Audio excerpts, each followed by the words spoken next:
There are phases in life when you feel like you're climbing a mountain covered in fog. There are phases in life when you feel like you're climbing a mountain covered in fog. No one beside you, no one cheering, no one watching. You keep walking, keep trying, keep honoring your promise to yourself, yet the world outside seems hauntingly silent. No one says, "I'm proud of you." No one sees the silent battles you fought. And sometimes you ask yourself, is it worth it when no one witnesses it? But it's precisely in that solitude where another kind of strength begins to form, a strength that doesn't need praise or validation. Carl Jung once said that every rebirth begins with dissolution. When there's no one left to lean on, it's not the end. It's a sign your soul is preparing to enter a new stage, where you become your own source of power. In today's video, we will walk through that journey, the 7 steps to rise, even when no one is by your side. Because it's in the moment you stop waiting for someone to lift you up that you discover a profound truth. Everything you've ever sought in the outer world, strength, love, peace, has always been within you, waiting to be awakened. And when that happens, you don't just rise, you begin to walk with your own light. 1. Loneliness, the silent teacher of strength. There are moments in life when the world seems to pull away. Familiar conversations no longer excite you. People who once walked beside you begin to feel distant. Everything on the surface stays the same, your job, your relationships, yet inside you know something is changing. No one tells you this is the beginning of growth, because most people are afraid of this stage. But for Carl Jung, this is the first sign of the night sea journey, the dark night of the soul. When you no longer resonate with the old world, and to step into the new, you must pass through your deepest shadow, loneliness. The loneliness Jung spoke of isn't about being physically alone in an empty room. It's the feeling of being disconnected from everything that once made you feel you belonged. You still smile, you still talk, but deep down, you know what's happening around you no longer touches your soul. The world seems to speak a language you no longer understand, and you're left with only yourself. Many believe reaching this point means failure, but in truth, it's the moment your soul begins to separate from the persona, the mask that once helped you fit in. That feeling, "no one understands me," isn't a sign you've lost your way. It's proof you're getting closer to your true self. Jung believed that a person only truly matures when they dare to face themselves in solitude, not when someone listens, but when every external sound goes silent and you're forced to hear your inner voice. During this stage, many lose direction and run away, into work, relationships, or distractions that help them forget the emptiness.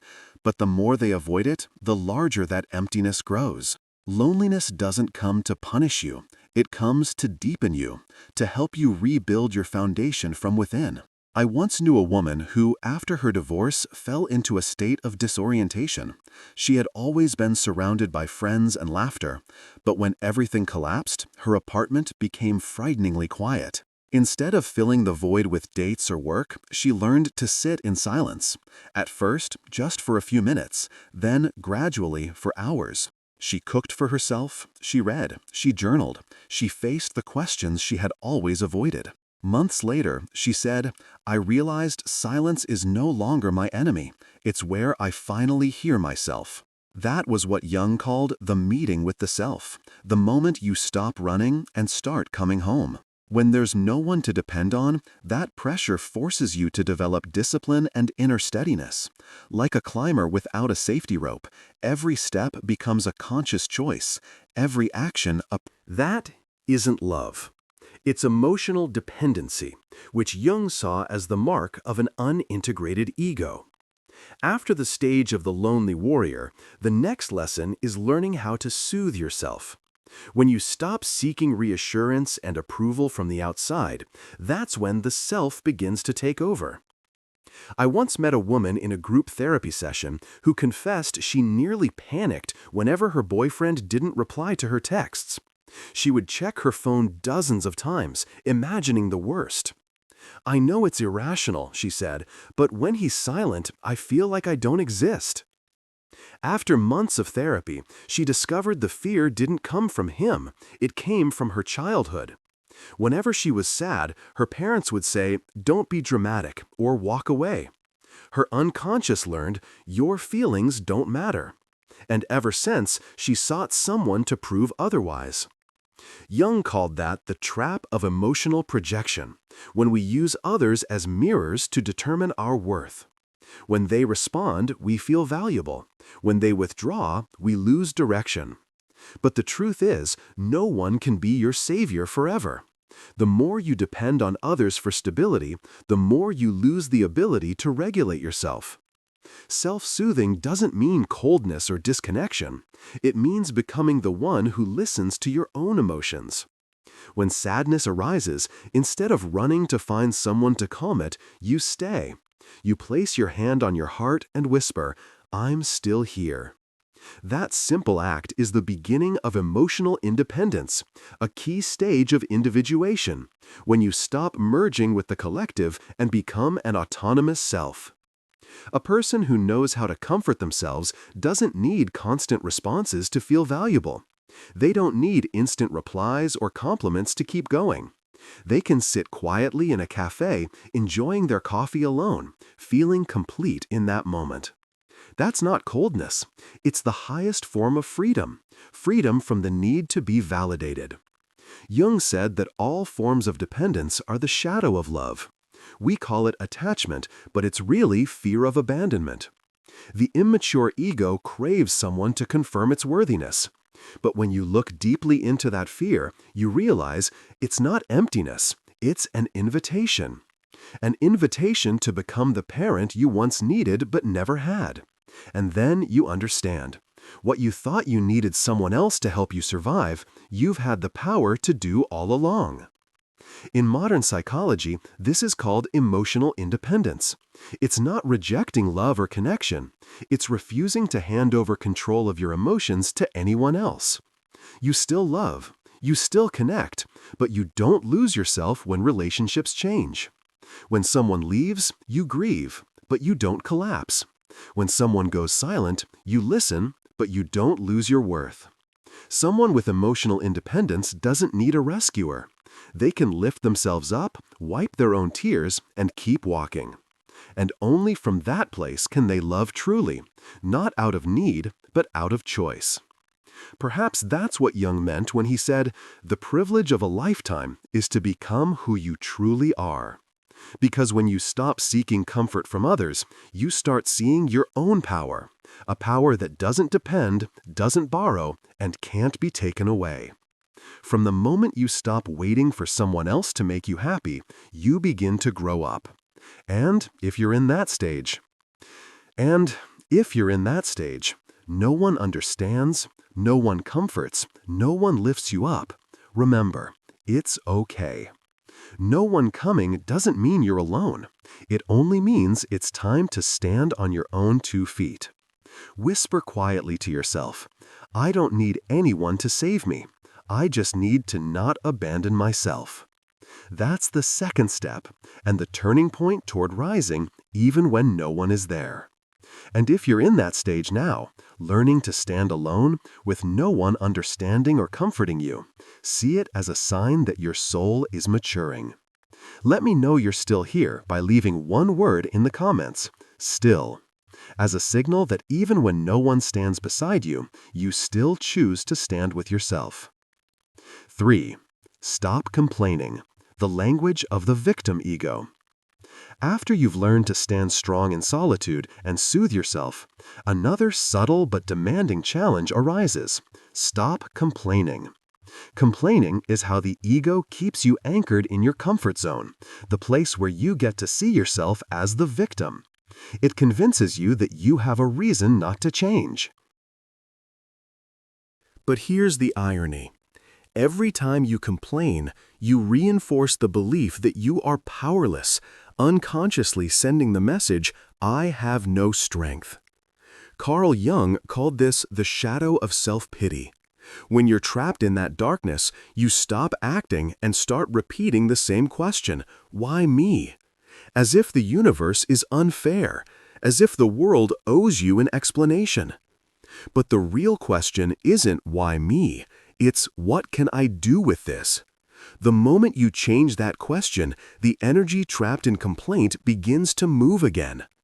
Jung once said, "Until you make the unconscious conscious, it will direct your life and you will call it fate." Every time you complain, your unconscious is running the show, turning you into a victim of circumstance. But when you look beneath the emotion that fuels your complaint, you step out of the shadow and become the one steering consciousness again. Complaining is a clever habit of the mind. It makes you feel like you're doing something, but in reality, you're staying still. Each complaint is a form of delayed action. When you're busy blaming circumstances, you lose the energy to transform them. Others may hurt you, but only you can decide whether that hurt becomes a chain or a lesson. Think of a stone at the bottom of a river. The current is strong. It grinds, it crashes, it carries the stone away. But over time, the very flow that seemed destructive polishes the stone until it becomes smooth and luminous. Life is the same. It doesn't pause because you complain. It keeps flowing. It keeps testing. It keeps shaping you. But if you endure the flow instead of cursing it, you'll become stronger, clearer, and more beautiful than before. Complaining feeds the victim ego, the part of you that always wants someone else to take responsibility for your pain. That ego loves to feel pitied because as long as you're a victim, you're exempt from responsibility. But that's also the surest way to stay stuck. On the other hand, every time you stop complaining and take action, no matter how small, you reclaim the energy lost to your unconscious. You rise not because someone pushes you, but because you choose not to stay in the dark any longer. Complaining often starts with small sentences. "I'm so tired. No one understands me. I try so hard, but no one notices." Those phrases seem harmless, but they quietly feed an ego that believes happiness depends on others. Truly strong people don't need the world to comfort them. They can look directly at their pain, acknowledge it, and ask, "Now what can I do?" A viewer once shared with me that after her friends betrayed her, she spent 6 months consumed with bitterness. "I told anyone who would listen how awful they were," she said. "But I realized I was telling the same story for half a year." That night, she wrote in her journal, "If no one was around to hear me complain, would I still tell this story?" The answer was no. The next day, she started writing about what she wanted to learn, to change, to create. "It wasn't them leaving that hurt me," she said. "It was that I held on to the story for too long." Stopping complaint doesn't mean denying pain. It means no longer living in it. You can still feel sadness, disappointment, grief, but instead of retelling the wound, you use that energy to build something new. Each action, no matter how small, is a declaration to the universe. I am no longer a victim of this. Carl Jung once said, "I am not what happened to me. I am what I choose to become." And that choice, to stop complaining and start acting, is the doorway to a new level of strength. Every time you stop saying, "Why me?" and start asking, "What can I do with this?" you take another step forward. Because ultimately, that's how you rise, even when no one is there, not through pity, but through the quiet strength of taking responsibility for your own becoming. And then you'll realize you were never truly alone. You were just too busy complaining to hear your own soul calling. 4. Become your own source of validation. After you've stopped complaining and begun to act, a deeper test appears: the silence of being unseen. You stand up, you work hard, you give your best. Yet no one praises you, no one acknowledges you, no one seems to notice. This is the point where most people give up, not because they fear hardship, but because they fear invisibility. But it's precisely at this moment of no recognition that the universe tests whether you can keep going without the spotlight. Carl Jung once said, The most terrifying thing is to accept oneself completely. Because when you truly validate yourself, you no longer hide behind others' opinions. You don't need compliments. You don't need proof. You don't need witnesses to your worth, because you've become your own witness. I'm reminded of Cassandra in Greek mythology, the woman gifted by Apollo with the power of prophecy, but cursed so that no one would believe her. She saw the truth. She saw disasters before they came, but everyone turned away, calling her mad. Yet even in isolation, Cassandra did not go silent. She kept speaking. She stayed loyal to what she saw, even when no one listened. At a deeper level, her story is a metaphor for every strong soul, those who continue to honor their truth in silence, even when the world refuses to see them. Sometimes being believed isn't as important as staying true to yourself. Likewise, in modern life, many give their all only to be met with silence. I once spoke with a woman who, after years of dedication, was often the last one in her office at night. Yet when awards came, her boss praised someone else. I felt invisible, she said. One day, she decided to stop working to be seen and start working to see herself. Every time she finished a project, she wrote down what she'd done well, rewarding herself with a quiet afternoon, a cup of coffee. In a letter to Freud, Jung wrote, "Mistakes are, after all, the foundations of truth. Failure doesn't weaken you, it makes you real. Because only when no one catches you do you learn how to walk with your own strength." I once knew a woman who ran a small business. After years of effort, she was betrayed by her co-founder and lost nearly everything. For months, she lived in guilt and fear. But one day, her therapist asked, "If this isn't an ending but a lesson, what is it teaching you?" She went silent, then said, "Maybe I never truly listened to my intuition." From then on, she began journaling daily, not to complain, but to write what she was learning from the pain. A year later, she reopened her company, smaller but steadier. "I'm no longer afraid to fall," she said, "because every fall makes me more honest with myself." That's how failure becomes fire. You can't grow in safety, because safety lulls the unconscious to sleep. But when you hit bottom, every layer of pretense burns away, and your soul stands bare. From a neuroscience perspective, when you fail, the brain activates the anterior cingulate cortex, the area that processes the gap between expectation and reality. If you respond with fear or self-blame, your body releases cortisol, the stress hormone that freezes you. But when you take action, even one small step, your prefrontal cortex activates, releasing dopamine, the chemical of progress and hope. In other words, regret paralyzes you, but action heals you. Think of the phoenix, the mythical bird that regenerates by burning itself. Whenever it grows old, it dives into flames to shed its ashes, then rises again, brighter and freer. Humans are the same. If you dare to rise from your own ashes, you'll see that what burned away wasn't you. It was just the shell that had finished its purpose.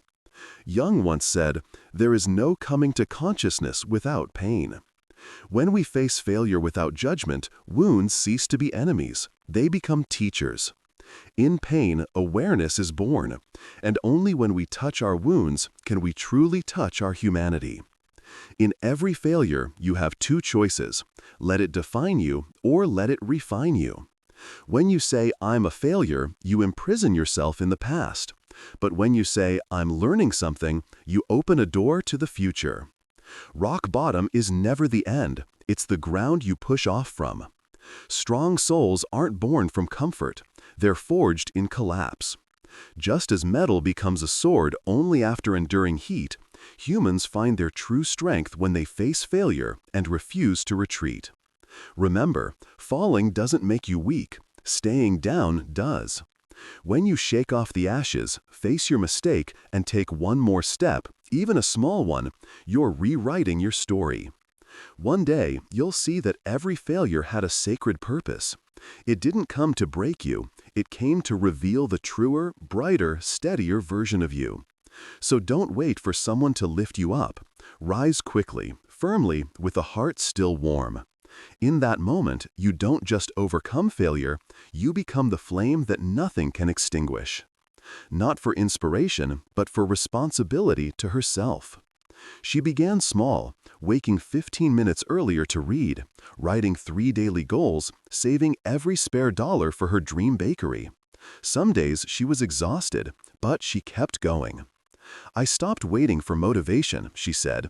I just needed will, because my son needs to see his mother not give up. A year later, she opened a small bakery. No one helped, no one encouraged, but she kept walking. She learned that willpower isn't a feeling, it's a decision to continue, even when your heart feels heavy. This story reminds us, inspiration doesn't create will creates inspiration. When you begin, you don't need to feel ready, you just need to be honest with your first step. Inspiration will follow as a reward for perseverance. Strong-willed people aren't emotional. They simply don't let emotion control them. They still fear, they still doubt, they still tire, but they act for something greater: values, commitments, integrity. Each time they do what's right instead of what's easy, they strengthen the bridge between consciousness and soul, between the small ego and the mature self. One day, you'll realize that your most defining progress didn't happen in moments of excitement, but in moments of resistance, especially when you were alone, with no reminders, no encouragement. Those are the moments that shape you, not because they're easy, but because you refuse to let mood or loneliness dictate your direction. So if today you feel uninspired, unseen, unsupported, remember, you don't need all of that to move. You just need one small decision to start. Not perfectly, not dramatically. Simply start. And consistency will take you further than anyone who ever tried to help you, to the far shore of yourself. If you've ever had to keep going alone, without motivation, without support, guided only by will, share your story in the comments. Because maybe your story will be the small flame that keeps someone else from giving up today. You don't need anyone to understand you. Everything you seek is within. There comes a moment, after all the silent effort, when you realize you've done everything right. You've kept walking, stayed disciplined, stayed faithful to the path, yet the outer world remains silent. No one knows, no one understands, no one says thank you. And in that quiet, a subtle emptiness arises. Do all these efforts even matter? That's the final lesson. When no one is left to lean on, you must find your own light. When you crave understanding, you're still asking others to validate your existence.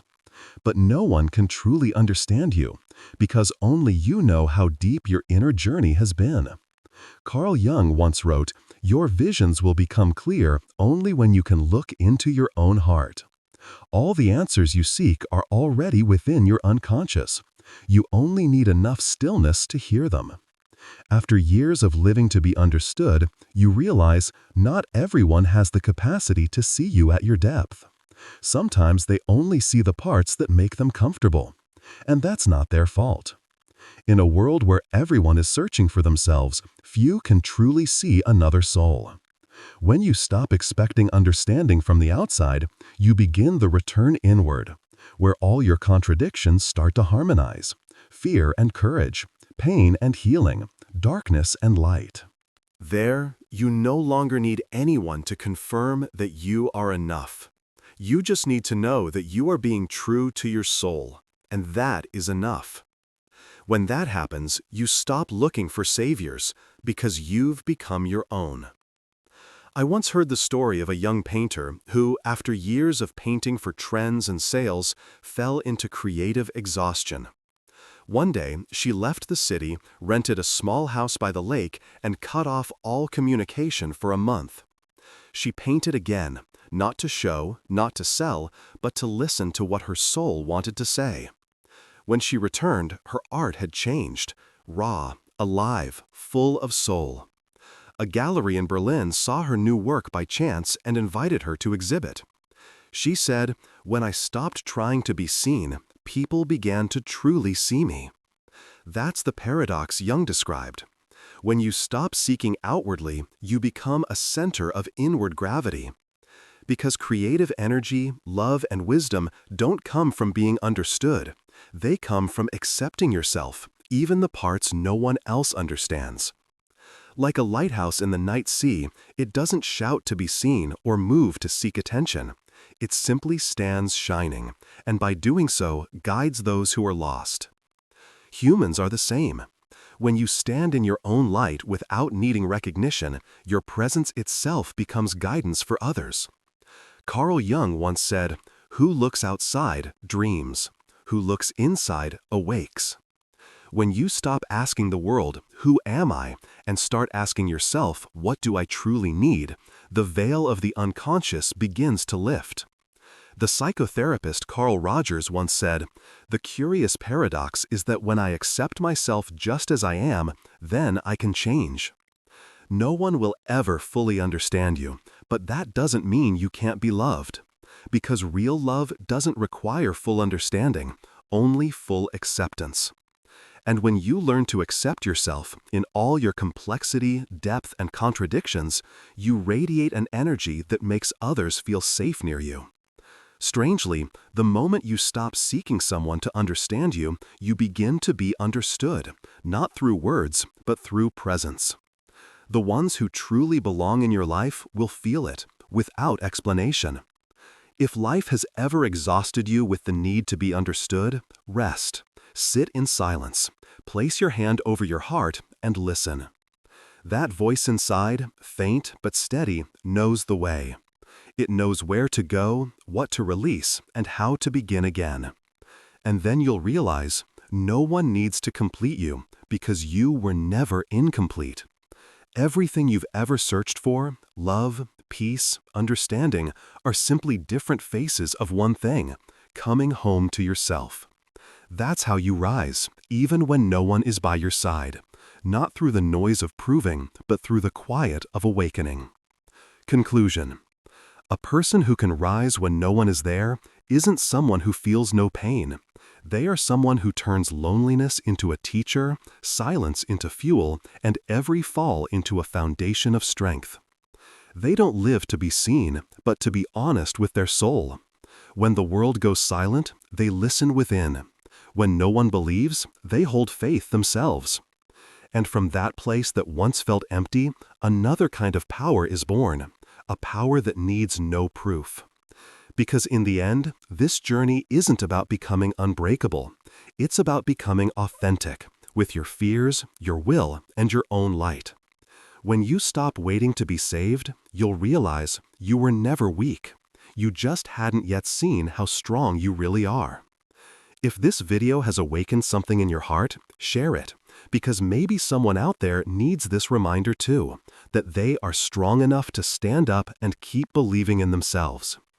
And don't forget to subscribe, because this journey has just begun.